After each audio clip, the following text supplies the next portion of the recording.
आज हम पढ़ेंगे आदिकाल एवं भक्तिकालीन साहित्य, जो आपका प्रथम प्रश्न पत्र है बीए फर्स्ट ईयर का। इसमें आदिकाल के नाम और उसकी समस्याएं।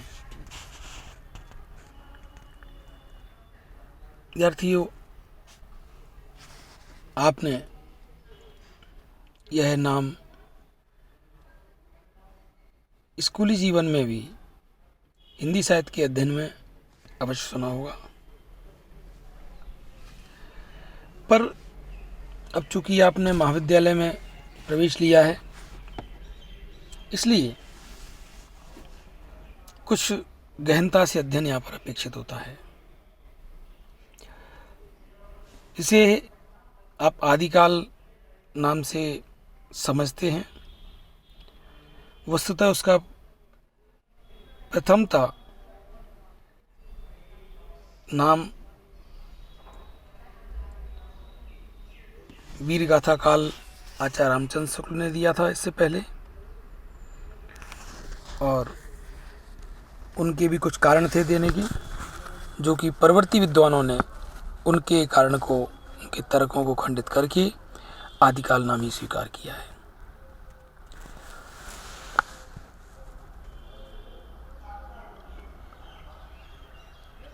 डॉक्टर रामकुमार वर्मा ने इस काल को चारण काल और संधि काल नाम दिया है, जो कि विद्वानों ने एक आप लोगों के विद्यार्थियों के स्तर पर इस नाम को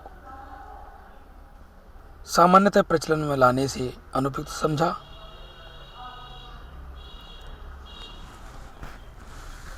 महापंडित राहुल साहब ने इस काल को सिद्ध सामंत युग नाम देना पसंद किया है, लेकिन उनका तर्क ये था कि इस काल के समाज पर सिद्धों का और राजनीति पर सामंतों का अधिकार था। सिद्धों ने काव्य रचना की और सामंतों ने अपने आश्रय में काव्य रचना को प्रोत्साहन दिया, किंतु इन दोनों ही नामों में तालमेल उचित नहीं है। हजारी प्रसाद द्विवेदी ने वीर गाथा काल के नाम का विरोध किया, आदिकाल नाम दिया इन्होंने।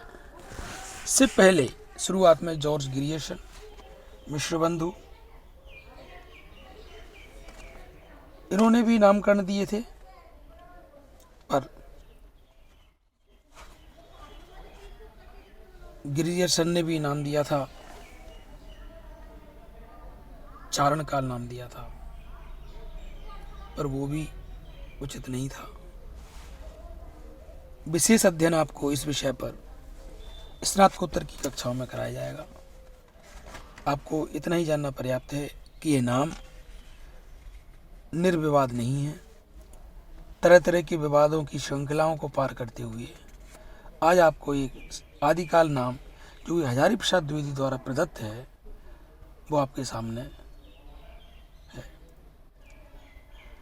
चंद्रधर शर्मा गुलेरी ने भी इस काल को अपभ्रंश काल नाम दिया है, लेकिन वो भी उचित नहीं है।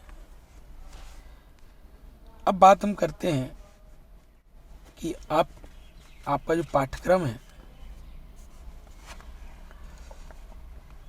आदिकाल और भक्तिकाल, कुल 9 कवियों की रचनाएं आदिकाल और भक्तिकाल में आपके पाठ्यक्रम में हैं। 3 कवि, एक डोला मारूरा दूहा, ये कवि का द्योतक नहीं है, ये 2-2 पंक्तियों के दूहा छंदों का संकलन मात्र है। और चूंकि इसके कवि का नाम कुछ लोग अज्ञात मानते हैं, कुछ लोग कुशल लाभ जो कवि है उसको मानते हैं। शोध के क्षेत्र में जब कुशल लाभ के बारे में आप सर्च करेंगे तो ये कवि मारवाड़ी कवि हैं, जैन कवि ठहरते हैं। इन्होंने और भी रचनाएं की हैं, धार्मिक रचनाएं, लेकिन डोला मारूरा दूहा एक इनकी विशुद्ध लौकिक विरह का काव्य है। विरह की छटपटाहट, विरह की वेदना, विरहिणी के हृदय की पुकार इसमें है।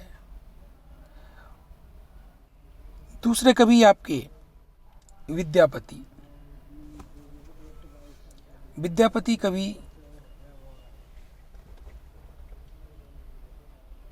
जो वर्तमान में बिहार राज्य है, उसका प्राचीन नाम था मिथिला। आपको पता है, मिथिला से आप परिचित हैं। रामचंद्र जी की ससुराल, जानकी माने सीता माता की जन्मभूमि, वहीं के ये रहने वाले थे। और इन्होंने कीर्तिलता, कीर्ति पताका, अन्य बहुत सारे गीत गोविंद का इन्होंने अनुवाद किया है। लेकिन इनकी जो ख्याति है पदावलियों से है। मुक्तक काव्य शैली में इन्होंने राधा कृष्ण को आराध्य बना करके अपने पदों की रचना की है।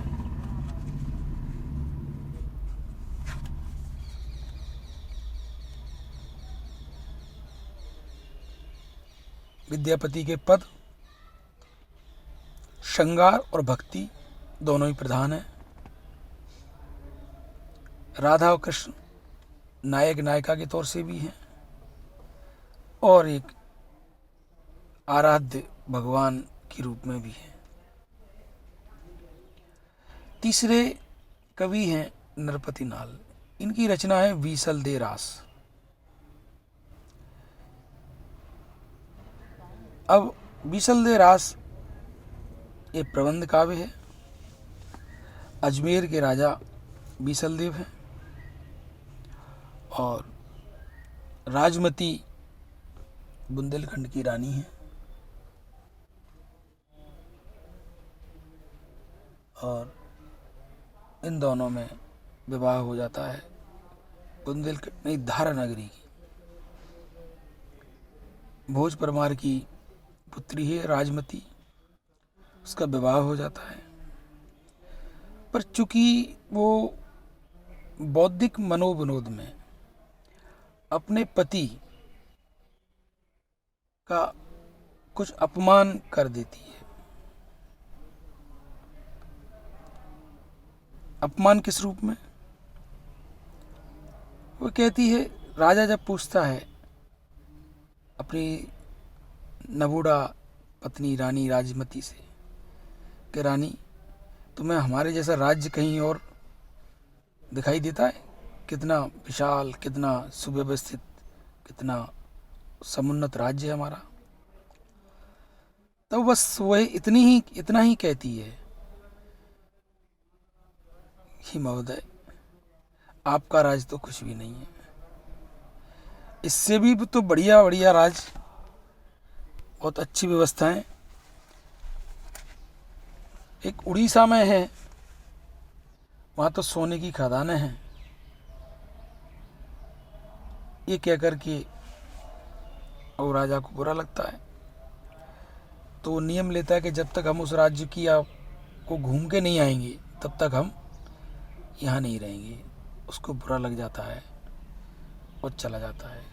कई महीने बाद, कई सालों बाद जब लौट के आते हैं। नरपति नाल ने जो कवि का संदेश इस काव्य में ये है कि महिलाओं को अपने पति का अपमान यूं ही नहीं कर देना चाहिए, नहीं तो राजमती जैसी विरह पीड़ा उनको सहनी पड़ेगी। ये 3 कवि हैं आदिकाल के जो आपको पढ़ाए जाएंगे। आदिकाल का परिचय एवं नामकरण के बारे में आपको एक वीडियो में हम कुछ बता चुके हैं।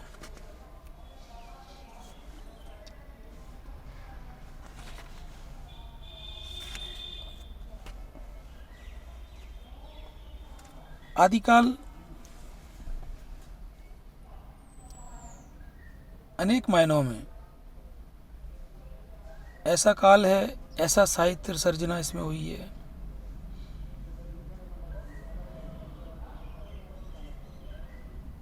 कि जिसमें भक्ति भी है, नीति परक भी है, उपदेश परक भी है, श्रृंगार परक भी है, वीरता परक भी है, प्रशस्ति गान जैसी रचनाएं भी हैं। इस प्रकार से आदिकाल संकलन विविध धाराओं का कि काव्य का संकलन है। नाथ काव्य परंपराओं की रचनाओं का संकलन है इस काल में।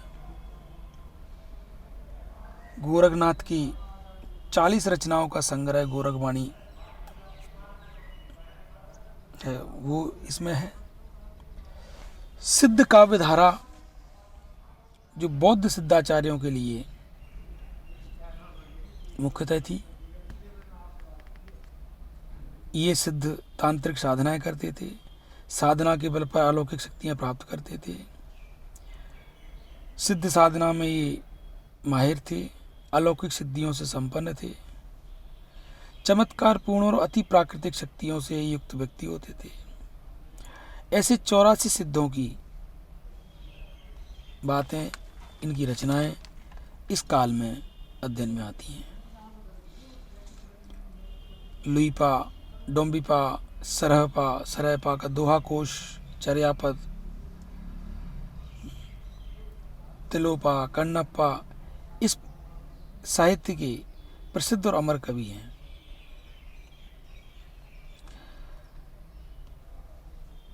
जब नाथ सिद्ध, इनकी दोनों की उपासना पद्धतियां अपनी भिन्न भिन्न थी। एक धारा आती है जैन काव्य धारा। जैन साधुओं ने अपने मत का प्रचार इस युग में हिंदी कविता के माध्यम से किया। इसमें आचार परक रचनाएं हैं, रास है, फागु है, चरित हैं, और इन रचनाओं में उपदेशात्मकता की प्रवृत्ति बहुत पाई जाती है। रास शैली में जैन कवियों ने जैन तीर्थंकरों के जीवन चरित्र तथा वैष्णव अवतारों की कथाएं लिखी हैं।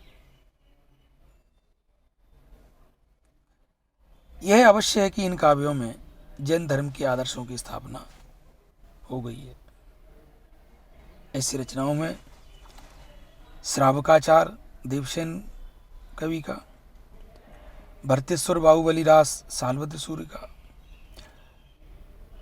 जैन परंपरा के प्रथम तीर्थंकर आदिनाथ ऋषभदेव, उनके 2 पुत्र हैं, चक्रवर्ती भरत और बाहुबली। दोनों का इसमें मुख्यतः युद्ध बताया है।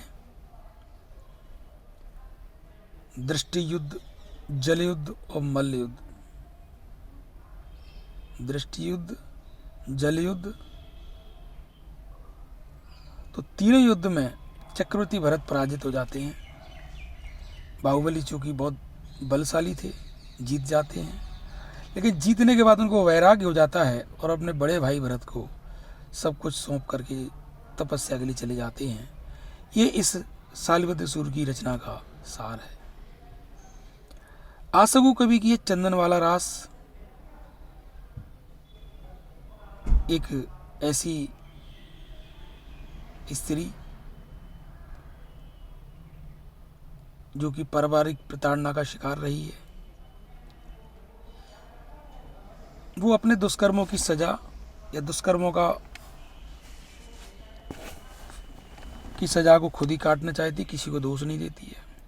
इसलिए ये चरित्र महत्वपूर्ण बन पड़ा है। स्थूलीभद्र रास, रेवंतगिरी रास, सुमतिगणी नेमिनाथ रास आदि अनेक प्रकार के ग्रंथ हैं जो इस काल की रचनाएं हैं।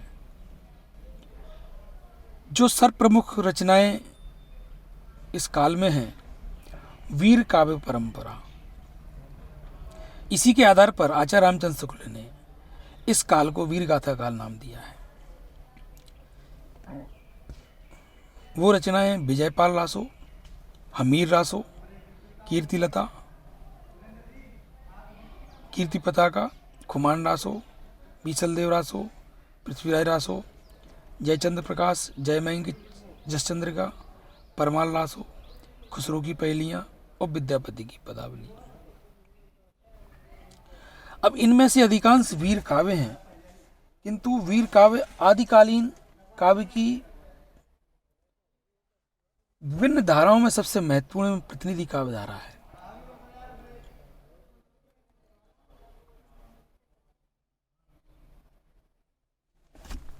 इस धारा की विशेषताएं आपको बतानी बहुत आवश्यक है।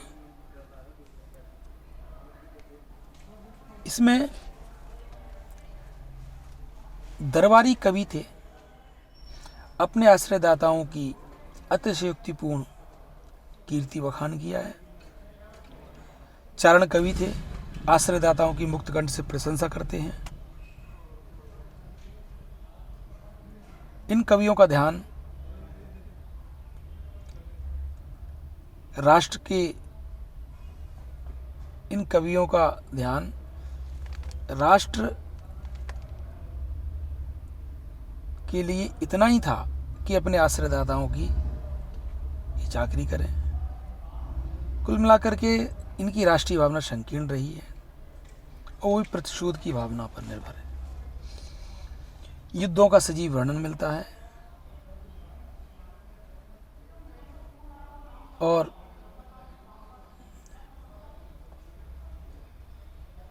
इस काल के कवि कलम के साथ साथ शस्त्र भी धारण करते थे।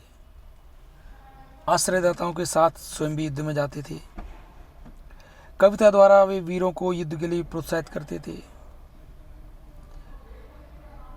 इस काल में वर्णित युद्धों के मूल में कोई ना कोई नारी अवश्य होती थी। आश्रयदाता किसी दूसरे राजा की सुंदर कन्या को प्राप्त करने के लिए उस पर आक्रमण करता है।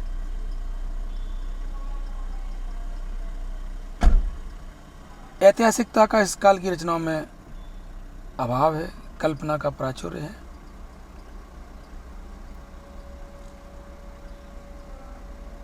श्रृंगार रस का वर्णन है इसमें।